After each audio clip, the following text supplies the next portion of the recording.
So this time, from the Masters of the Universe Classics, we're taking a look at an older figure, but one that I hadn't gotten until recently on eBay. There is some bearing on the other figures that I've just gotten. Those were the figures for February, the Sorceress and Fisto, and both those are tied to Teela in some way, so kind of neat that I managed to get her as well as the other two, all from the same buyer or seller on eBay. So let's take a look at the back of the package here and see that it's got some of the older figures on it. A web store which will be offered in, or I should say re-offered in March, I think. And here we have the card, the story of Teela, which I will be going into this a little bit later. And some nice old card art from the vintage figure. Well, actually, I think that's from the mini comic. Taking a look at Teela, it's a nice sculpt. I believe she's the first female figure that we got in the line, which is appropriate. I mean, she is probably the most known female besides Evelyn. She's very nicely detailed head sculpt there. I think that's really nice. I really love all the details that they put into her outfit. And again, this is a line that is made for me. It's all in the details. And, you know, stuff like nice details on earring sculpts, the small details on her little gold thing here, and on the belt here that sort of hangs around her hips, the little sculpt of the fur on her boots. We'll quickly go to accessories. She does come with a sword, a shield, and her snake staff. Now, we'll take a look at the shield first. Pretty plain. It's the plainest of all of her accessories, but if you notice, there is a slight variance in paint. The little ring here has a bit of a metallic look to it, rather than the next to the main portion of the shield. I don't know if that's quite coming across on the camera. It's got a simple clip on it that she clips onto her bracers, gauntlets on either arm. Now we'll take a look at her staff next.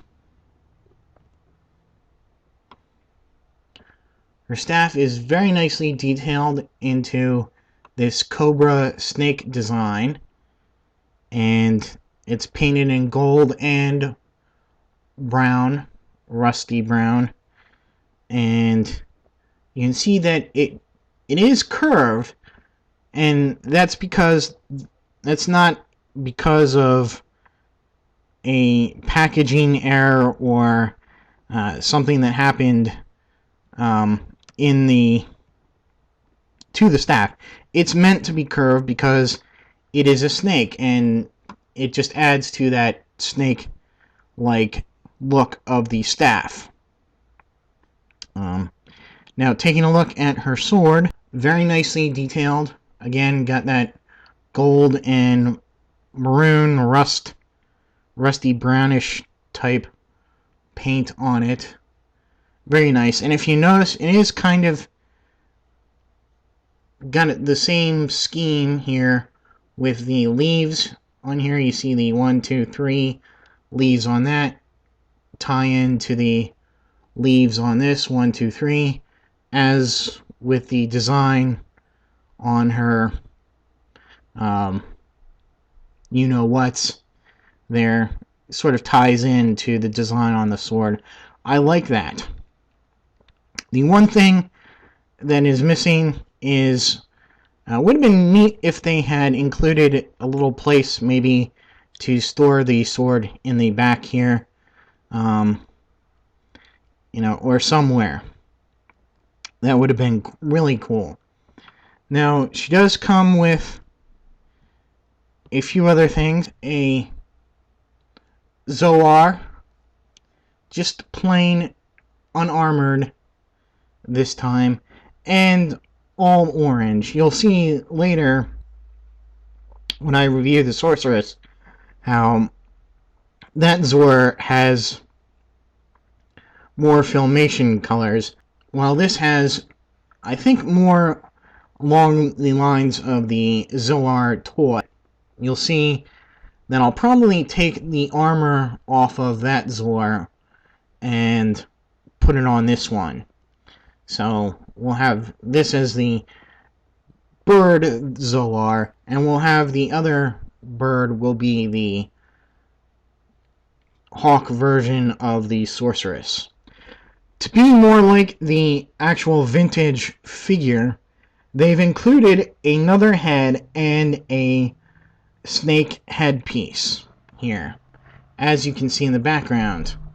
And that is pretty neat. You can have the head without the headdress here, or with it. And it's very nice. It's done in that rusty brown, tying in her weapons again to the design here, and with the paint. Now, I would take this on and off, but the neck joint in there is very weak, and I've already done that for pictures of her. It seems really fragile, so I don't really want to do that too much more.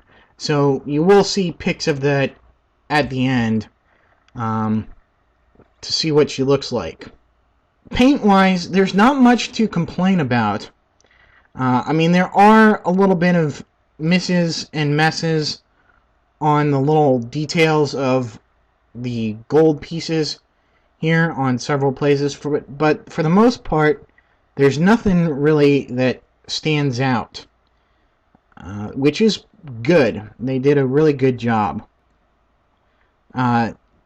Also, because of the weak neck joint here that holds on the head, she does kind of tend to have a little bit of a bobble to the head, which I've heard people complain about, and it is a little frustrating, but once you get her into a pose, she does stay in that pose. It's just as she's moving it,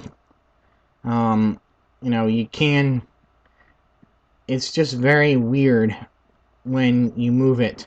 So that's mainly an articulation problem, but she does get a fair amount of articulation out of that joint. It's pretty standard for these early female figures. She is the first one, so she set the standard. So her arms do go all the way around. She rotates at the, not really the bicep, but right above the elbow. She bends at the elbow. She rotates at the wrist. There's no waist articulation or waist ab crunch here. It's all one solid piece, but the legs do go out and in, forward and back a little bit. The unitary piece does restrict it a little bit, but not too much. She rotates at the thigh, upper thigh, bends at the knee, rotates at the boot. She bends her ankle forward and back, and she has very nice ankle rocker motion, which is very cool. So you can get her into a fair amount of poses. Now, Teela is a character that's changed a lot in both design and in backstory throughout the different versions of her, even back in the early 80s. First, in the mini comics, it's revealed that she's a magical clone of the Sorceress, and who was also named Teela. And she was rescued by Man-at-Arms from Skeletor, who was going to raise her to be his own magical slave, I guess. So in the TV show, I believe she's actually found by the Sorceress in her Zoar form and is abandoned as a child. And actually, the Sorceress finds Man-at-Arm and brings him to her, and he then raises the baby as his own.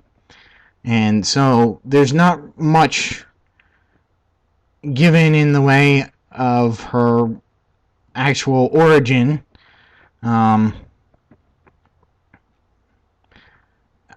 Until later in the series, where they do bring up the connection that to the Sorceress, and that Teela will eventually become the new Sorceress once the current Sorceress has, her time as Sorceress has expired.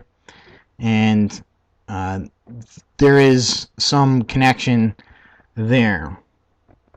She does make one appearance in the New Adventures of He-Man. Just one episode, but her appearance is a lot different than the one you see here. She looks more like what Mattel has now termed the Battleground Teela, with blonde hair. I think it was that DC Comics that she looked like that. And so I guess they took that design for the New Adventures, and she appears for a show and then never pops up again. So I don't even think she got a figure in the New Adventures line. The 2000 series, her origins pretty much is the origin on the back of the card. So if you can go back and want to read that. So yeah, I'd say she's a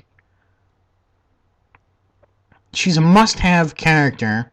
It's a great compromise between the Filmation look and the vintage figure look that they've come up here with the classic, which is what they're doing so well in this line. And especially since this is a real early figure, it still holds up. Now, perhaps they'll go back again and maybe add the She-Ra.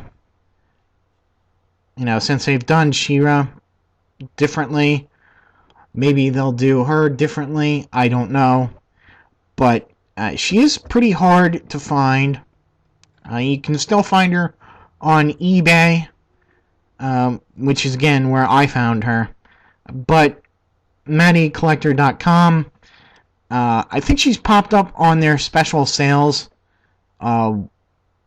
very briefly. So she sells out pretty quickly whenever she does pop up.